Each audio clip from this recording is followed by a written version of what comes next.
19 June 2024, 19 June 2024 ইং।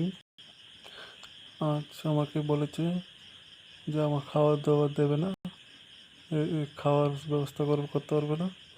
এরকম প্রতিযোগিতামূলক সহিত আছে প্রতিমূলক সমষ্টিমূলক তার আত্মীয়জন, কারণ তারা সিপিএমের জায়নাদের জন্য এরকম করছে। আর একটা কথা হচ্ছে, আমার বিয়ে ব্যাপারে প্রথমতকে বলেছিলাম, প্রথমতক বলছে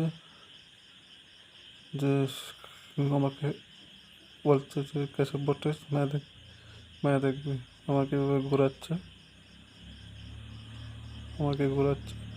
কিন্তু বিয়ের কোনো ব্যবস্থা করেনি।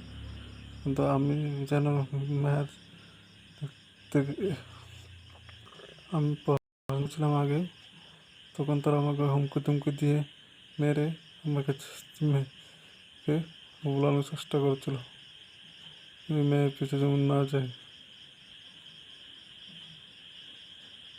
এরকম মারধর করেছে, তার জন্য পড়াশোনার আবেদন করছি, পড়াশোনার জন্য এ বিষয়ে তাদের বিরুদ্ধে আইনত ব্যবস্থা নেই। জয় হিন্দ।